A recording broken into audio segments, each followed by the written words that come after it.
Welcome back to Inside City Hall. My first guest tonight scored a resounding victory in a bitter Democratic congressional primary against City Councilman Charles Barron.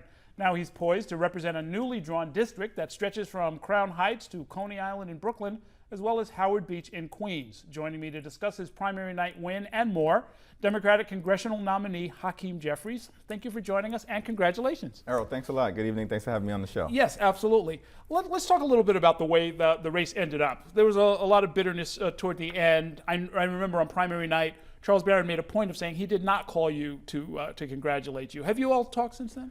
We haven't spoken since then, but the race is over. I've moved on. Because there's a lot of issues that need to be dealt with on behalf of the people of the 8th Congressional District. It's an honor and a privilege to be the Democratic nominee. We're going to continue to work hard toward the general election. I do look forward to the opportunity to go down to Washington, D.C., deal with many of the issues: foreclosure crisis, the crisis in public education, the need to find jobs for people, particularly in public housing developments all across the 8th Congressional District, that were brought to my attention during this campaign. There's a lot of work to be done. The victory on primary night wasn't the end, it was just the beginning. Well, as you know, it can be hard to get work done in Washington or anywhere else if the politics at home are not straight, or if there's this lingering bitter feeling. Did the incumbent call you? Did Ed Towns call you? I have not spoken to Ed Towns. He has not called. I did speak to Senator Schumer on primary night, as well as Congresswoman Yvette Clarke, whose support I had, Congressman Jerry Nadler, many members of the New York congressional delegation, several congressional Democrats from Washington. All of them have been very gracious and embracing. I'm looking forward to the opportunity to be part of the team to help the people of the 8th Congressional District, to help congressional Democrats take back the majority, to build a successful office, and also to advance policy objectives that benefit people all across the community. Well, and of course, this is, I'm not asking just because these are like squishy, feel-good questions. I mean, you took over your assembly seat from a longtime incumbent, and there's some real transitions that have to go on as far as personnel, as far as files, as far as the sort of institutional memory that's necessary to carry on. I mean, at some point you are going to have a conversation about transition with Congressman Towns, right? Well, absolutely, and there has been communication with his chief of staff, and so I'm certainly looking forward to a very smooth transition. I expect that it will take place. It's important, given the dynamics of the seriousness of this job, all of the issues that have to be tackled, and I assume that the 30-year incumbent will reach out in some manner that allows us to make sure that we can have a transition that best serves the people of the 8th Congressional District. Because at the end of the day, Errol, politics is politics, but the race is over. We've got to move on. I've got a job to do, and I'm looking forward to being the best possible member of Congress that I can be. A final question in that regard. Do you think that the people who sort of beat up on Charles Barron, I mean, I'm thinking about things like editorials calling him a, quote, malignant clown and stuff that really kind of goes beyond what you normally hear, even in a tough contested race.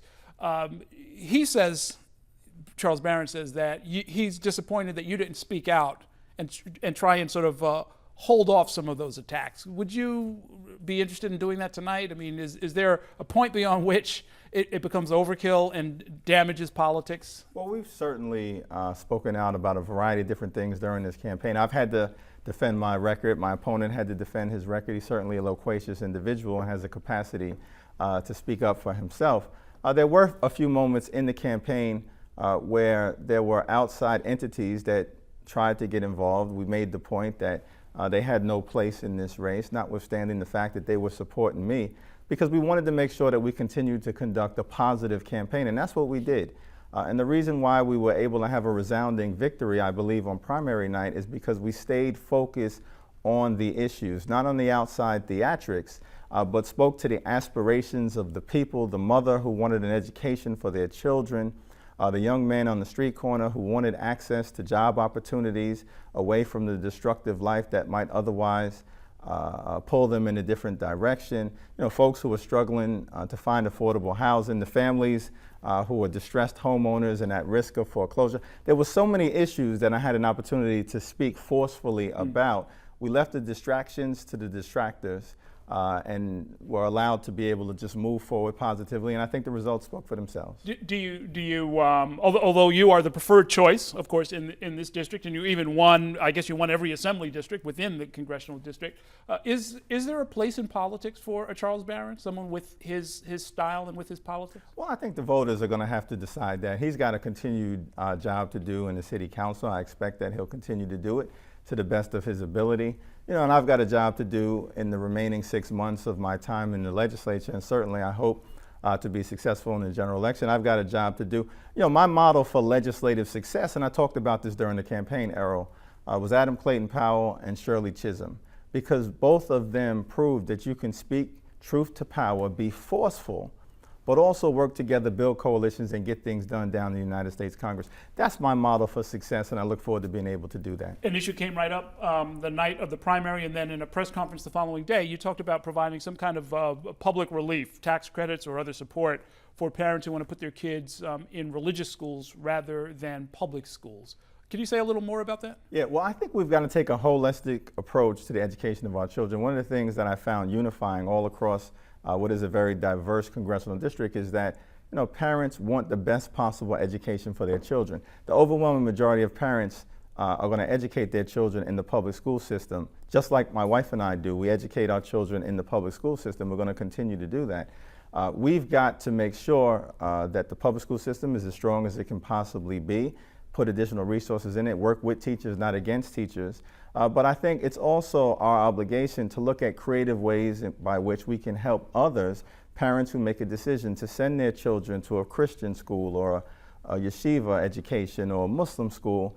Are there ways that the government can provide assistance in a fashion that is consistent with the First Amendment of the United States Constitution, recognizes the separation between church and state, but also recognizes the need for us to advance the aspirations of all parents who want to educate their children. Now, some people will see that as you repaying a political debt to Jewish, Christian, and Muslim religious leaders who supported your campaign. Well, I certainly had tremendous support from religious leaders all across the congressional district. Many members of the black clergy were extremely supportive. Many people in the Jewish community were extremely supportive. The Bangladeshi community was extremely supportive out in Ozone Park. We built a very broad coalition. I'm just speaking to the aspirations of the individuals that I encountered all across this campaign, Errol, and I think that doing the business of the people is going to be what's most important. Speaking to those issues that were brought to my attention and trying to find productive ways to bring people together and get things accomplished. In our last minute, it's reported that the Democratic Congressional Campaign Committee wants to put you on the road and have you go out and help other Democrats get elected in November. On the other hand, you've just inherited a district where they've got a lot of serious problems, the highest crime rate in New York City and so forth.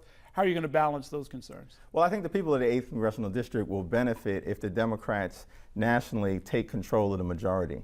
And so to the extent possible, whatever assistance that I can provide in recruiting volunteers and helping to raise money and speaking on behalf of other candidates who may be in tight races, I certainly think that pushing for a Democratic majority is good for the president, who I assume will get a second term, who needs partners in Congress who aren't going to be obstructionists, who are going to work with him to deal with some of the quality of life issues that affect the people of the 8th Congressional District. Okay, once again, congratulations. You're no longer going to represent me in the State Assembly. That's I'll learn to live with that. Do you have a candidate you're supporting to succeed you? Well, I've certainly worked closely with District Leader Walter Mosley. I have made no I saw him formal standing endorsement. behind you as you were giving your victory speech. I've made no formal endorsement, but he's a good young man, and I'm looking forward to working with him in the future. Okay, good enough.